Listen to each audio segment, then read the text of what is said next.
come once again to discuss things.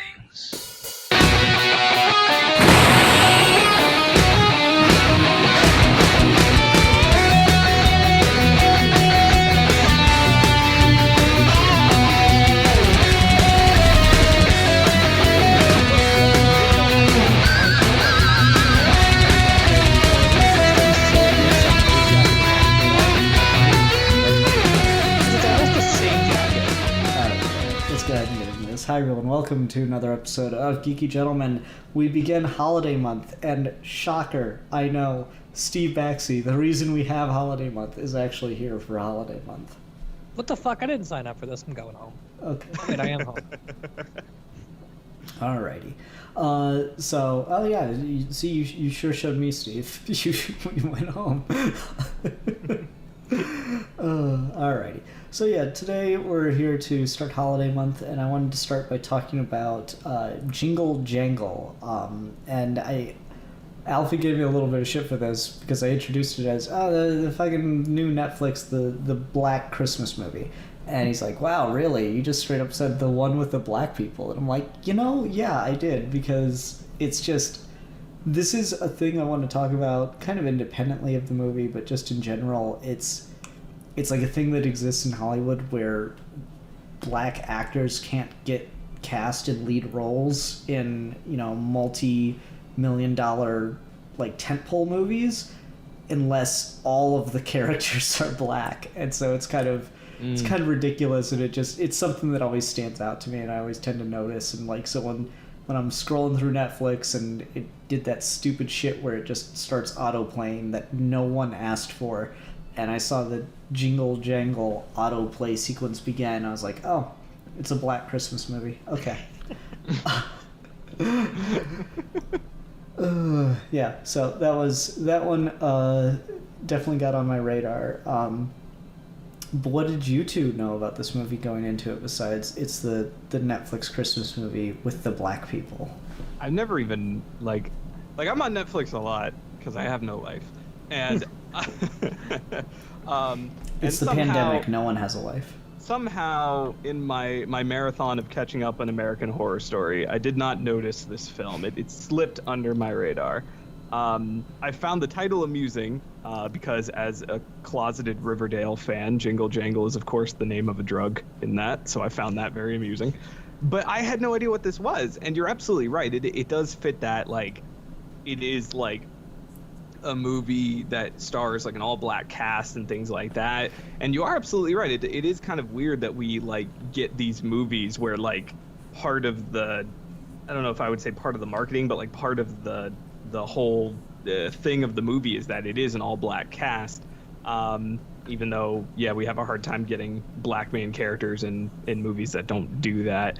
So I really had no expectations. I didn't even know this was a musical until like the first song started, and I was just like, oh. I mean, that was pretty early on. Oh God. I'll go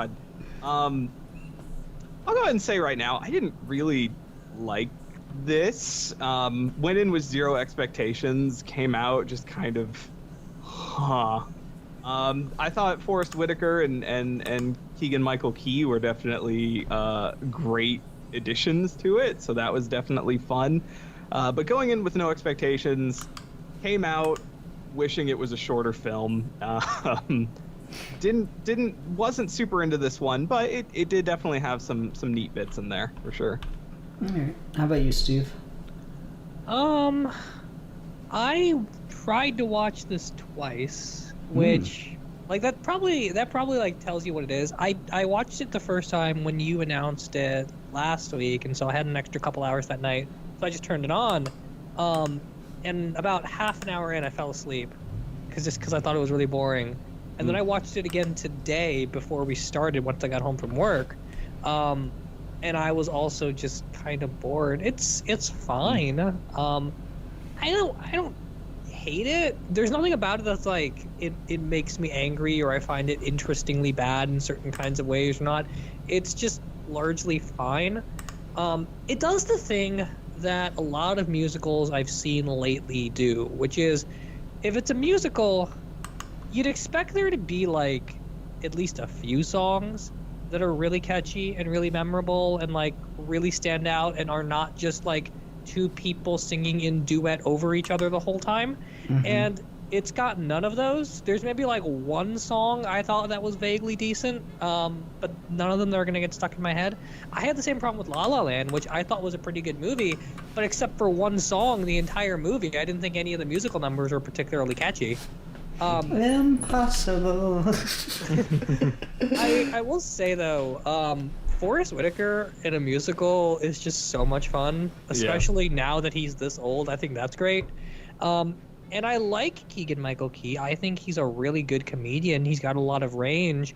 It felt like the way this movie was directed, all of his like natural comic timing was thrown off by the CGI and the editing. And it just made it really awkward. Like all of those scenes where he's talking to that animatronic toy, like it's really clear he is acting against nothing, and then they animate something in that is not synced with his facial expressions in the least.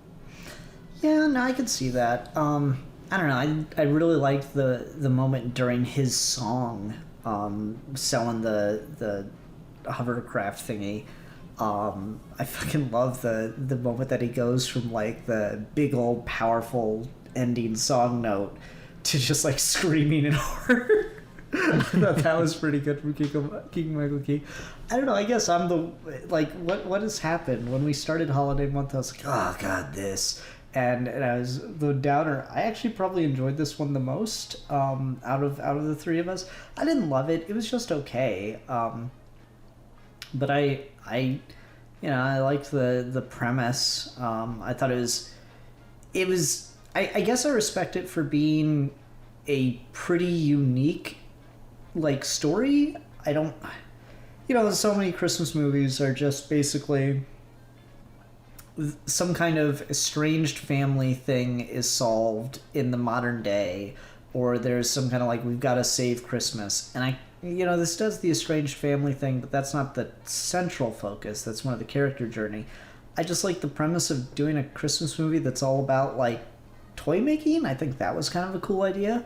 The fact that like repairing the bonds of family is what makes the toys matter. I thought that was kind of interesting because besides the end of the film, you could kind of have an interpretation with the idea that the robot maybe doesn't actually fly and do all the things. It's just kind of the fact that they believe is the imagination inspired by the kids. I don't know. I thought that was kind of a cool idea. There's just things I like about it in those regards. I thought it was, again, just a fairly unique Christmas story. I could see this actually being a Christmas story as opposed to something that feels like as phoned in as 2018's The Grinch. Yeah, I mean, I definitely hear what you're saying there. I'm kind of with Steve in that I didn't find this awful or anything like that. Far from it. I think some of the production is pretty good. I think some of the performances are fun. Yeah, I mean, none of the songs really hit me in any way. I think probably the one I liked the most in the moment was probably the like Forrest Whitaker Dronicus's solo song when he's like reminiscing on the past. Like that one's kind of sad, and I like it. Nothing really jumped out at me, but you are right in kind of it. There's this like sort of magical realism-ness to it. There's this sort of whimsy and that kind of pervades it. I especially like when you've got the characters like kind of doing math and like drawing it in front of them like it's a fucking MCU hologram, but it's instead just kind of like in their heads and stuff like that. There's a lot of like kind of interesting visual elements here. There's a lot of stuff that I thought was like kind of cool in the way they presented it and things like that. There's just something about the overall package that it just doesn't hit like you want it to all the time. It's not as punchy, it's not as funny. The songs aren't really super memorable. It's like blandly competent most of the time, which is kind of almost the worst thing. I'd say that's something for a Christmas movie. There's a lot of really incompetent Christmas movies. I guess that's fair. Oh man, I don't know. This will be probably a harder one to get an hour out of, but we'll see how it goes. I guess we can talk for a little bit more about, like, again, the reason I picked it, the fact that we have, there's so many examples of this, of it's really hard to find a movie with a black lead or a black main cast that is not just an entirely black cast. And, there's the banker, couple of background characters, and then that's it. That's all the white or other raced characters. Fucking what's his name? Ricky Martin's the fucking toy. Ricky Martin. Yes, that was amazing. That was such good. That was amazing casting. Yeah. So like, there's, I don't know. It's weird that the Hollywood machine, as it were, seems unwilling to, we're 40 years out from blaxploitation, and yet the Hollywood machine seems just purely interested in only casting black people if it's a black people movie, which is, I don't know, it's something I always find interesting. Like, there's part of me that's like certainly glad that there's the opportunity.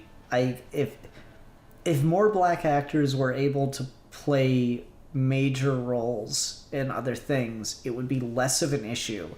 But it's the fact that, like, they're not, and so they're all kind of relegated to projects like this, and I find it just, I don't know, I kind of roll my eyes a little bit every time I see something like this coming out.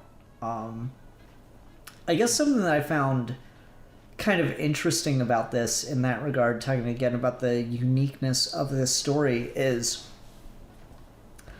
if you were to go through and redo this movie with an all-white cast, it would probably become much more bland, I think. But it's interesting that they decided to subvert some stuff by putting black actors in a type of role that you would very rarely ever see them in. Like, I'm trying to think of other movies set in the late 1800s that would have, black business owners and stuff like that going on. I thought that was a very interesting choice. Cool. Glad I... I mean, that's interesting because I was going to say earlier that I feel like, because you picked this because it was quote-unquote the black movie, and I felt like watching it, there was nothing about it that sort of seemed like essentially needing to be that way. Mm-hmm. I agree.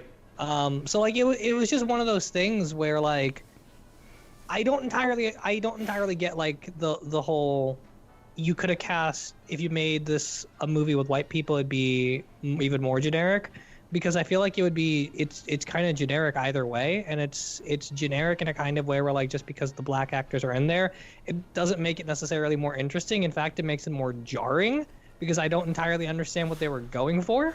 No, I get what you're saying. I mean, like, it would be like a pretty generic, like, almost Hallmark movie kind of thing, I think, if you had an all-white cast here. I think the star power that they do bring into it with, Forrest Whitaker, he definitely catches your eye being in it.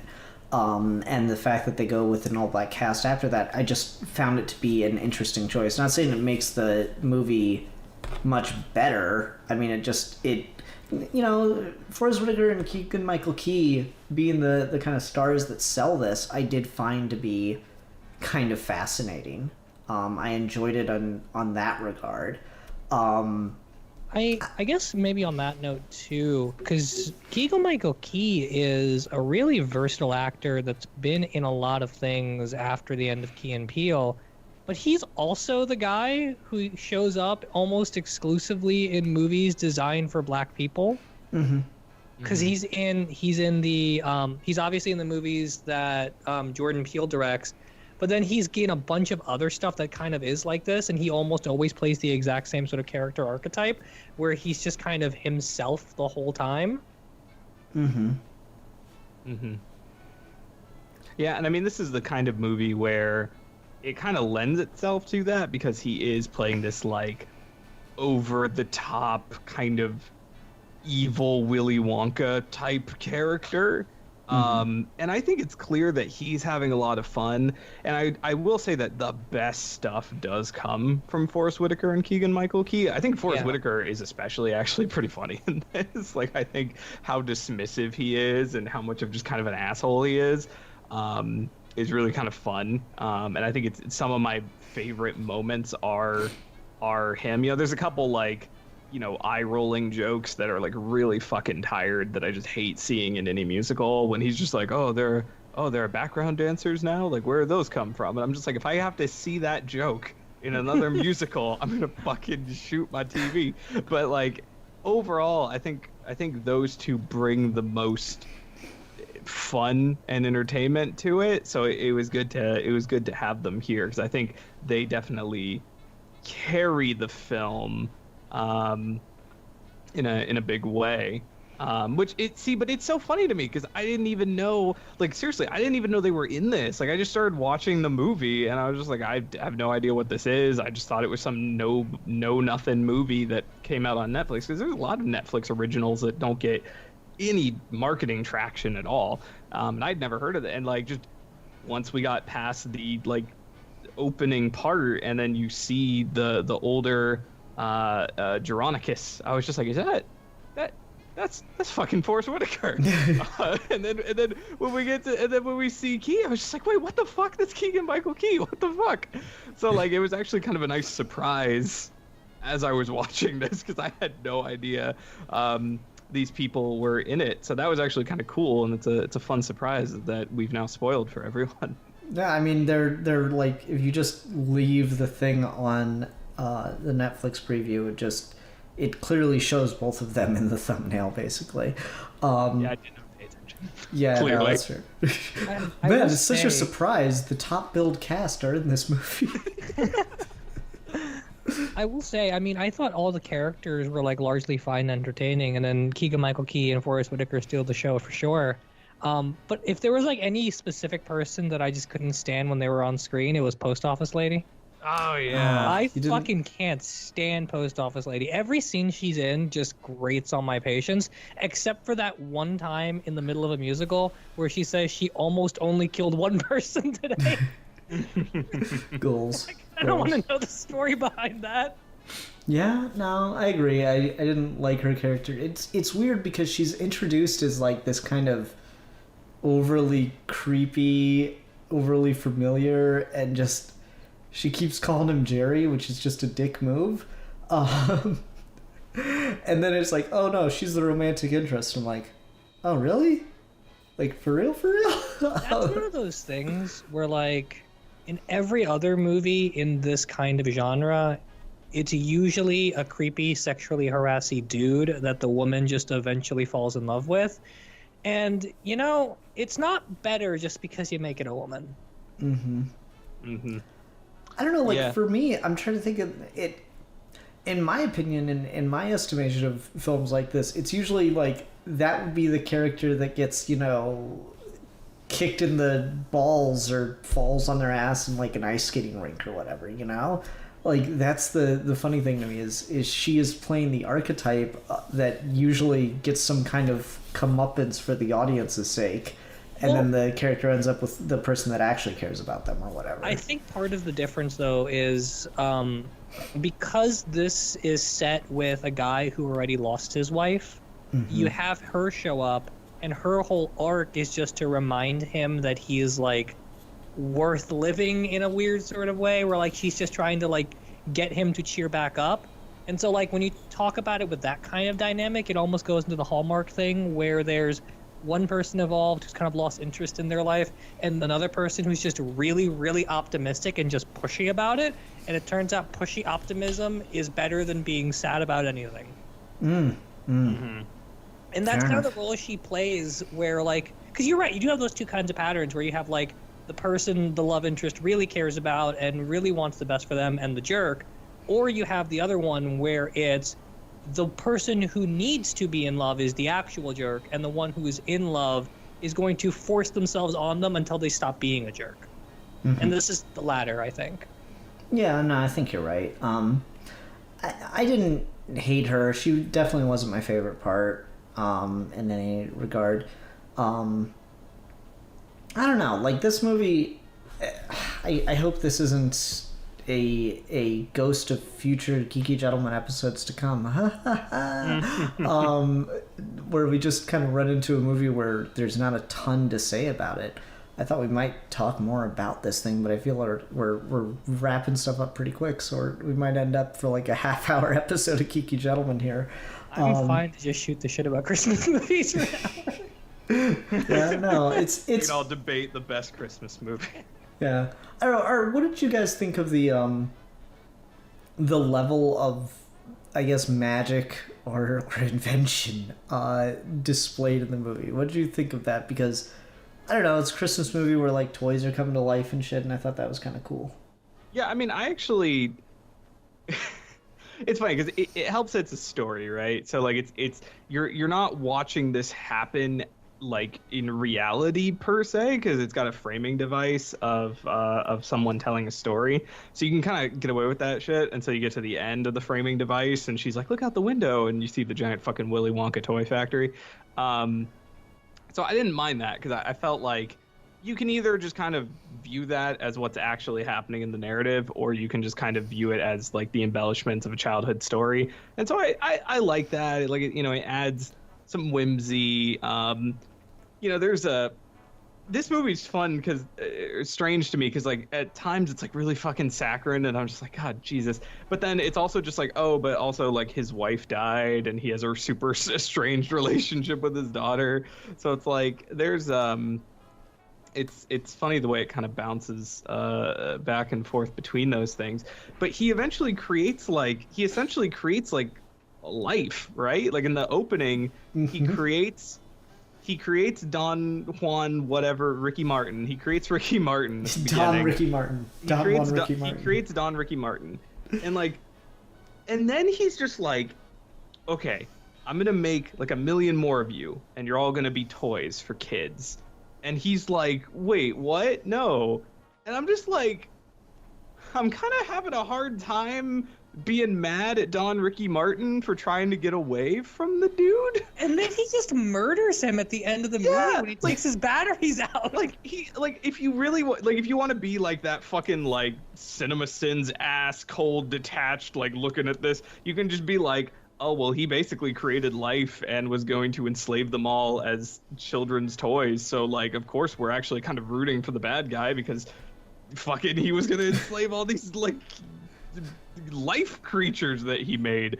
So, like, there is, like, a weird alternate reading you could kind of come at this with in bad faith, I guess. But, like, I do think that just plays weirdly because he creates this living toy. And he literally is just like, okay, I'm gonna make 1 million more of you, and you guys are all gonna be toys for kids. And he like has a big problem with that. The toy does, and convinces his like apprentice to run away with him. And I'm just like, I'm having a hard time like faulting the toy for wanting to do that. Like, you know what I mean?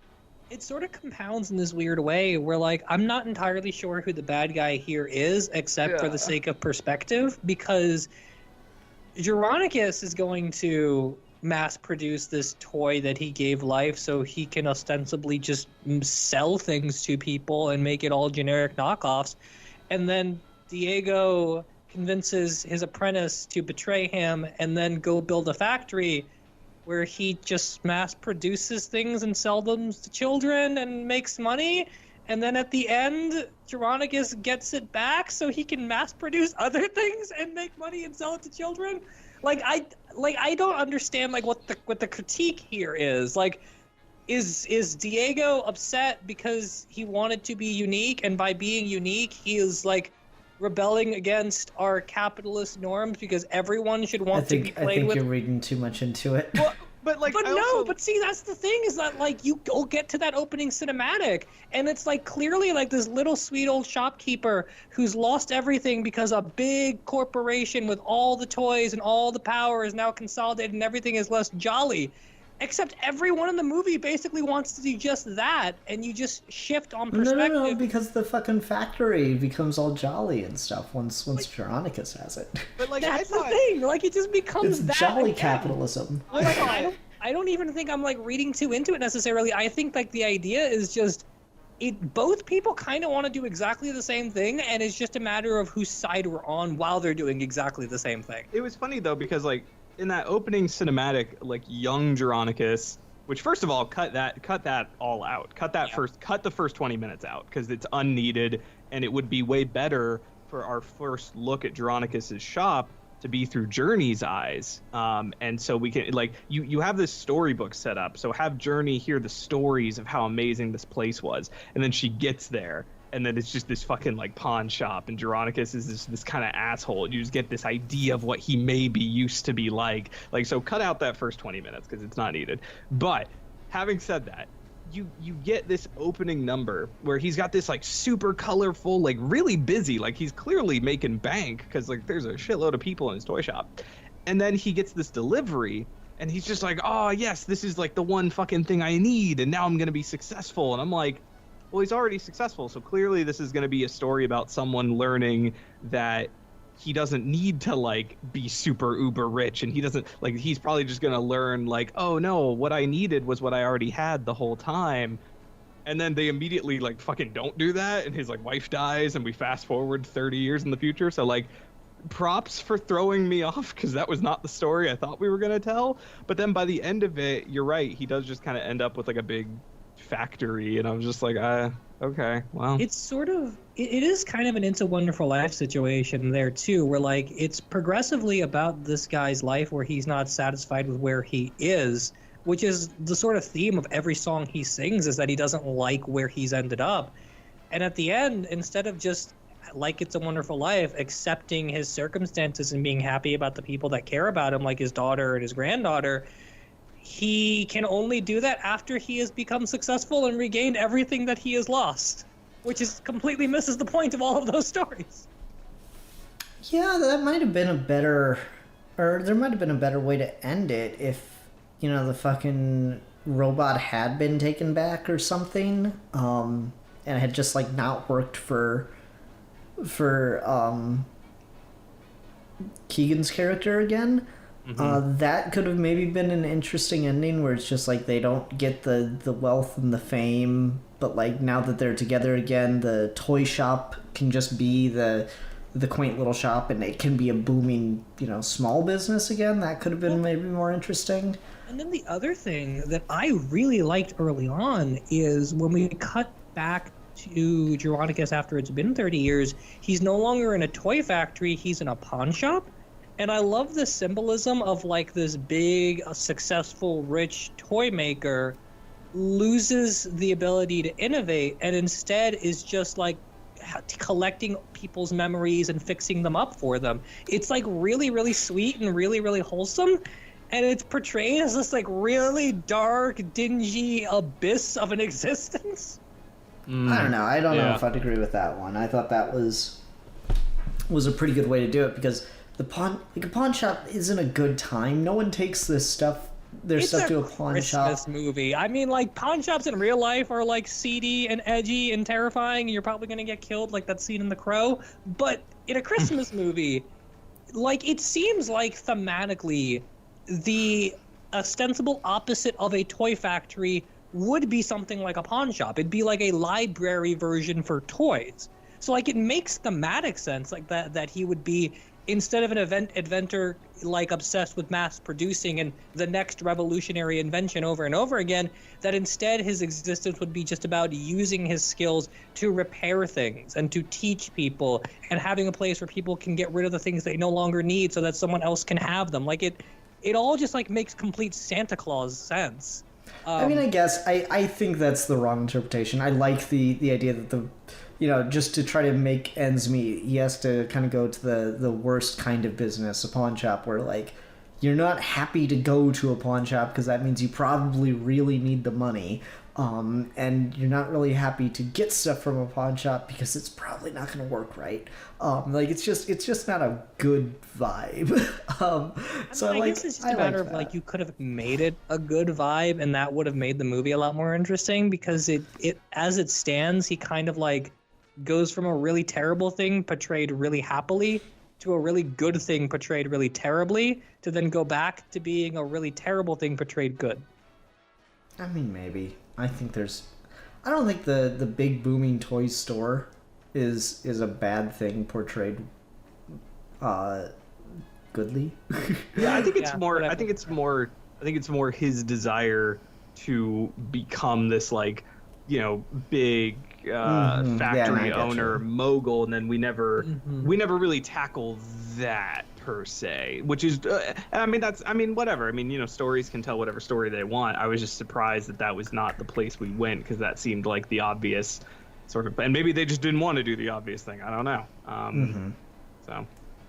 I don't know. There's things I liked about the direction and stuff. I thought it lent itself well to his journey that the character goes through. So I didn't mind that choice. I thought the evolution of the shop to the pawn shop was good. I think the problem really became. I tend to agree. I think the factory at the end it feels like too much. It feels like, yeah, sure, fine, it's a Christmas movie, go ahead and give it a happy ending, but it feels like too happy of an ending. It feels like too many of the things came together without really considering the wider, I don't know, consequences, the wider messaging that shows, It's weird because like a lot of Christmas movies, like you even go back, like the Grinch, like let's go back to the fucking animated Grinch.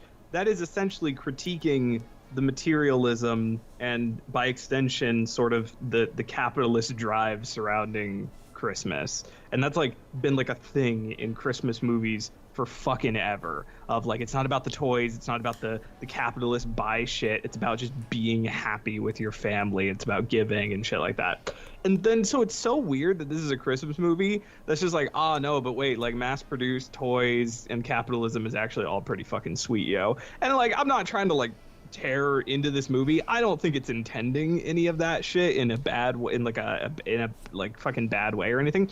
I just think it's kind of ham-fisted and not. I just don't think they fully.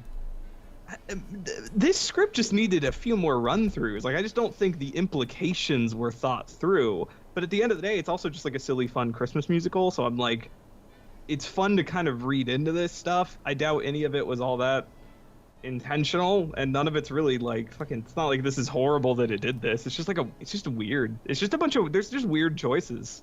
Well, and I think my thing is just there's a lot of weird choices specifically because it's a Christmas movie and not even just like a movie, which is sort of what you're saying there. We're like, even the worst Christmas movies I've ever seen. And I like a lot of bad Christmas movies. I literally watch Hallmark movie marathons all day in December. That's all I do. I love bad Christmas movies. I love bad Christmas romances. I love every Christmas Carol. Bad Christmas movies are my shit, and I will not be able to call them bad. But it's because they portray a kind of like simplistic understanding of right and wrong and good and warmth and wholesomeness that I enjoy them so much, because I am none of those things as a person, and just being able to watch that on screen sometimes is just really heartwarming. So like there's a Hallmark movie where there's a character who says someone who believes in Santa Claus is fundamentally a good person, which doesn't make any fucking sense, but it's simplistic and it's sweet and it's kind. And the way the messaging of a lot of Christmas movies work is that whether or not they successfully get there, the conclusion is always just, it's better to be happy about where you are and what you have and who's with you and love and kindness and all that jolly bullshit. It's always generically optimistic in the right direction, whether or not that's done well. And this sort of feels like there are a lot of scary things about what they're telling me the wholesome right thing to do is. And so they're showing me a picture that's just like spray painted wholesome, that's hiding something that is really, really not wholesome. And so the whole movie is just something like I just keep heavily resisting, because it doesn't feel like it's cheesy and fun and wholesome in all the wrong, dumb ways. It feels like it's none of those things, but it wants to tell me it is. I guess I get where you're coming from. I don't know. I didn't put enough thought into the movie, I guess. I guess I'm just not seeing all that. I just saw it as like... I don't know. I just didn't think it. I don't think it thought of these things. I don't think it thought on this level. Yeah. Is I guess where I'm getting at. I think it just kind of quit thinking after a certain point. Which is, I mean, totally fair. I mean, it's a Netflix movie and it's a Christmas movie. No one's expecting it to be the greatest thing in the world. It's just one of those things where it's like, it almost feels like there are certain kind of just norms and expectations that we've kind of gotten to as a society, where even when you try to make something that turns your brain off and be wholesome, the sort of seedier things that we have come to still slip through the cracks, and I have a hard time not seeing them. Mm-hmm. Yeah, I mean, it almost... it's like Jingle Jangle's a fucking Rorschach test. It's whatever you fucking bring into this shit with you, man. Yeah, I guess so. And I mean, you guys mentioned this earlier, but like the animated Grinch from a couple years ago, I legitimately really liked that movie. I thought it was great. I thought it was really, really cute, and I thought it had a lot of like. Oh, the CG one? Yeah. I haven't seen that one. Oh, that's terrible. I thought it was really, garbage. really liked it, and I thought it had a lot of like good, like sort of additions to the story. No, awful. Garbage. Throw it out. Get rid of it. Burn it with fire. And so like, and I just say that because if that's my standard, I'm not being like unnecessarily harsh on this one because I like all Christmas movies, including that one. So like when I say that this one just makes me feel kind of like seedy and gross about things that I would otherwise be completely down with, it's probably just because, like Matt said, there needs to be like more of a pass at this, because they clearly wrote something and no one thought about what they wrote, but that doesn't stop me from thinking about what they wrote. Death of the author. What did the author fucking intend? I don't know. I just thought it would be cute. No, you obviously intended to fucking praise the shit out of late stage capitalism, and there's probably a bunch of fucking underpaid workers in that Jingle Jangle factory. Oh, I'm fucking sure there is. You saw how he treated that apprentice in the opening of the movie. And then, like, no, the one he treats the apprentice in the opening of the movie just fine. Guys hype about something. It's like, oh yeah, tomorrow, it's fine. You know how many times my boss waves me away with tomorrow? Please. Fucking the one that he treats like shit is the kid. Oh, Journey. No, not Journey. Journey. Oh, no, his little assistant kid. Yeah, that kid gets treated like garbage. He does. Oh. Fucking Steve, what is the best Christmas movie? And I'll be judging your answer. It's a Wonderful Life. Okay, well that's fair. Well, that's. What did you expect me to say? I don't know. That's a good point. I don't know what I fucking Hallmark movie or some shit. I don't know what I expected. I'll be honest with you. That, and I go back and forth between that, A Muppet's Christmas Carol, Yes, and that's the correct answer. I go back and forth between that, A Muppet's Christmas Carol, and shit, what the fuck's that movie called? Christmas Vacation. I don't know. Christmas Vacation's pretty good. I haven't seen that one. You've never seen Christmas Vacation? I don't. National Lampoon's Christmas Vacation? Oh no, I have not. I've not seen any National Lampoon films. Oh man. Christmas Vacation's the best one for sure. Okay, fair enough. I'll have to. Yeah, I like them all though. Fucking Wally World. Oh yeah. Is just a fucking trip, man. European Vacation's not as terrible as everyone says it is. I just fucking love the idea that like he goes so crazy on this vacation that they get to fucking Disneyland rip off.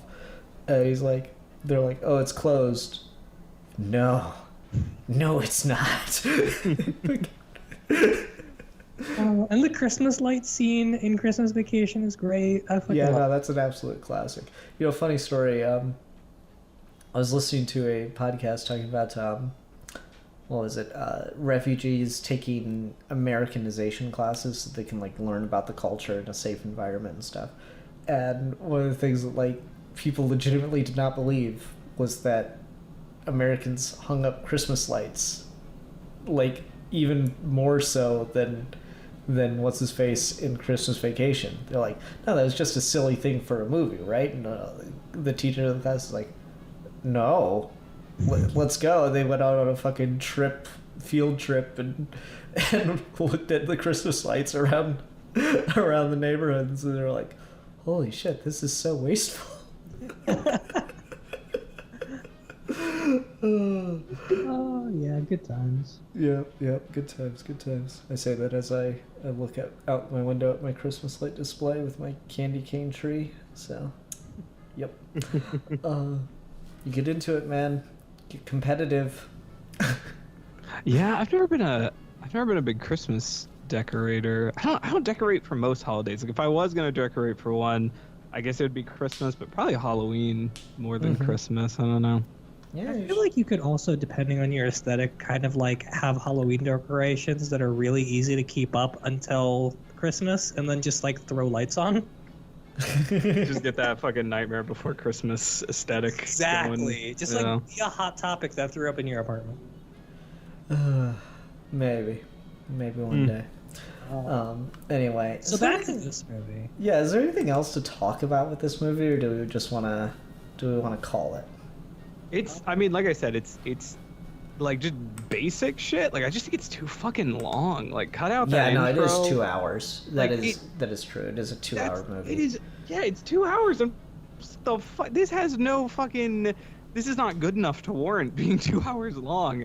I just like if they had cut out the first 20 to 25 minutes and just opened on Journey and just make it more just 100% from her point of view, I think that would have been a lot better. I think showing the actual fallout between Geronicus and his apprentice just kind of muddies the water because of exactly what went down with him and Don Ricky Martin. Like I feel like seeing all of that play out the way it did kind of makes me just be like, well, I mean, is Don Ricky Martin really like the bad guy here? So like I feel like if we just cut that shit out, be entirely from Journey's POV, I think this probably would have been a little bit tighter.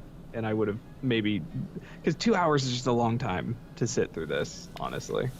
Yeah, it really sort of feels like it's designed to be a vehicle for John Legend music with Forrest Whitaker and Keegan-Michael Key.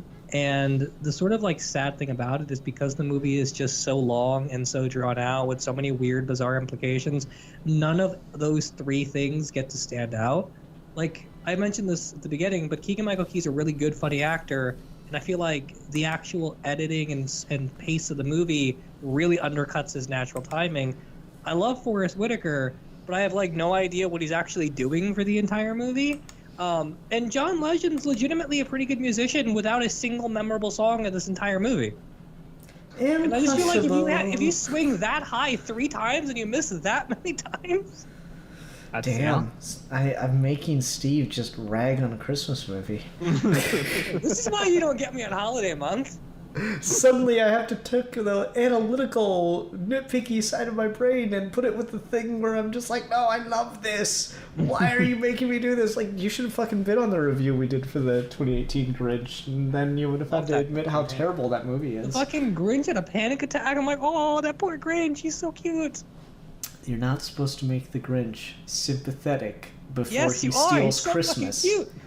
You're not supposed to make the Grinch sympathetic before he steals Christmas. It doesn't work. And his neighbor. Oh my god. It doesn't work. It doesn't fucking work. Is there a consensus on the Jim Carrey Grinch movie in the Geeky Gentleman? It is a fucking It's a god-awful nightmare of a film. Okay, see, I love that movie.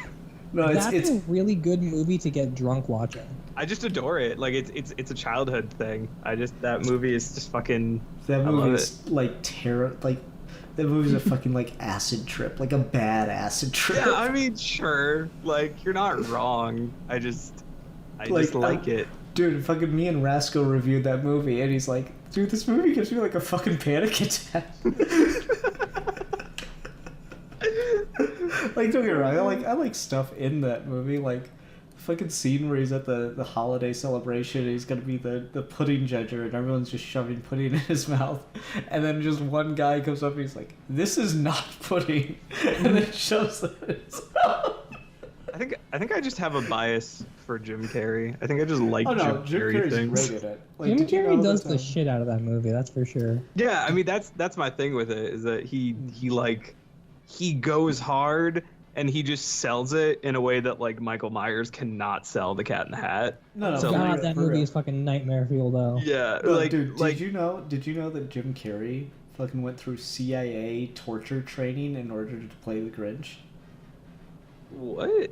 Yeah, because the process of getting the makeup and suit on was like he had to come in and do like 4 hours of makeup before they could even shoot for like an hour. So it was just fucking terrible. Oh my god! And so to cope with it, he took torture training with the CIA. That's amazing. Yeah. It's pretty terrifying. Yep. Oh my god. There need to be like, I don't know. I see, that's interesting, Steve. I've not really watched like a lot of Christmas movies because like Muppet Christmas Carol is like one of my favorite things. But like outside of that, I just like I don't seek out holiday themed films because I don't seek out Christmas movies for that exact reason. They're usually like so fucking saccharine that I'm just like Jesus. Christmas is a weird sort of thing. I remember Shane Black did an interview once where like someone asked him why the fuck are all your movies set during Christmas, which is a legitimate question. And his answer was that it's really got nothing to do with the holiday or the spirit of Christmas in particular. It's that when you look at the world during Christmas, it has a very particular look and feel. There's a very definitive like aesthetic to Christmas.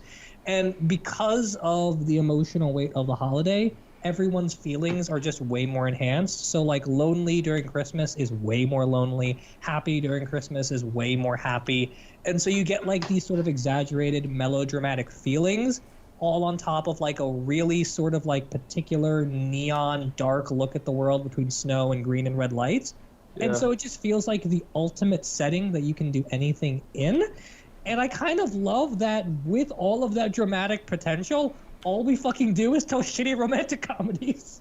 Yeah, I guess I just wish there were more films that took advantage of that stuff without just being about necessarily the holidays and shit. Like, I don't know. But I mean, I'm sure those films exist. I probably just don't take the time to seek them out. There are legitimately like good movies set during Christmas that take advantage of all that.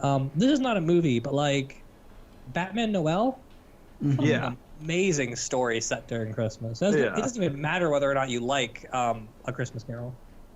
Yeah, for sure. I don't know. I mean, Christmas is great. Yeah, I don't think anyone would debate Matt hates that. Christmas. Confirmed. No, man, I had a relative, and they're passed. They've passed now, so I can tell this story. I was raised in an extremely like Christian home, and I had a relative who used to bake a fucking like birthday cake on Christmas because it was Jesus's birthday, and so I just have a lot of weird like I have like.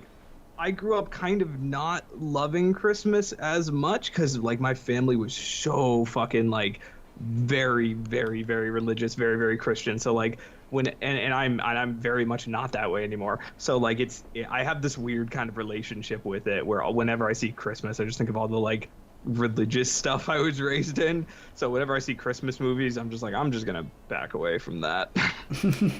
No, that's completely understandable. But I mean, like, I don't know. I thought this was fine.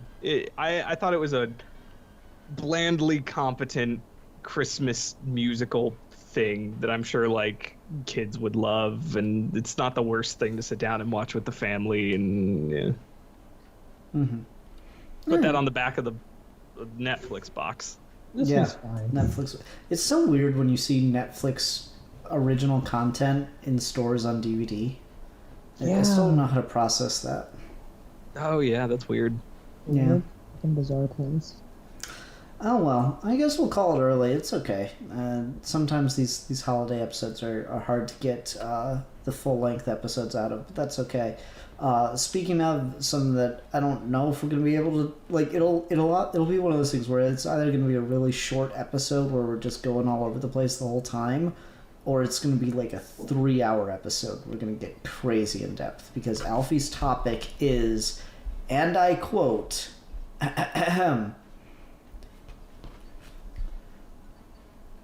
snow/the cold. Oh yeah. I'm so down for this. I am so down for the cold. slash the snow. Yeah, I saw that in the group Vice chat. I was versa. just like, oh boy, this is just gonna be we're just gonna be talking about aesthetic. Yeah, no, dude, holiday topics are the fucking worst. We're Because you gotta gonna get talk about how all so of our favorite movies specific. end with the main character dying in the snow. It'll be great. Yeah, Yep. there we go. All right, so that'll do it. Do we want to do? Yeah, we gotta do a rating for Jingle Jangle. God damn it! Fucking, I don't know. I'll go first, and then you guys can be like total dicks, I guess. Yeah. I'm gonna give this fucking 2.5 out of 5 Ricky Martin action figures. God damn it. We were all thinking the same. We were all God damn it. on Martin.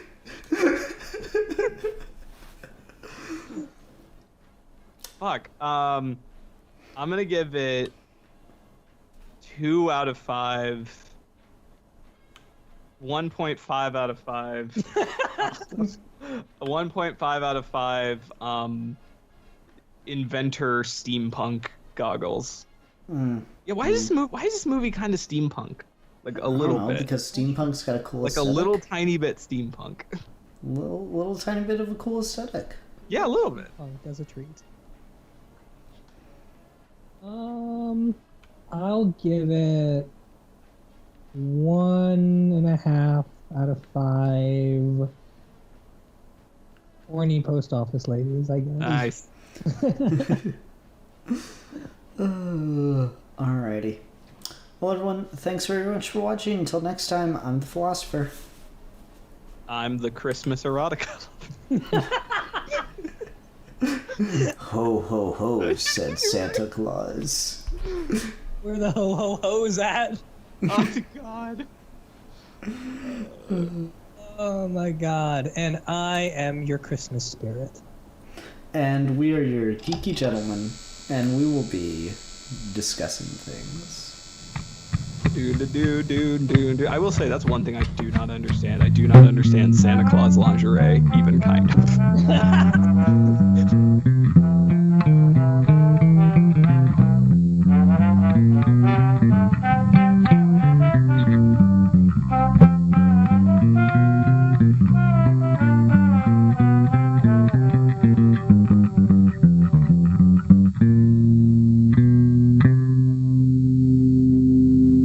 Ho, ho, ho, ho! Merry Christmas!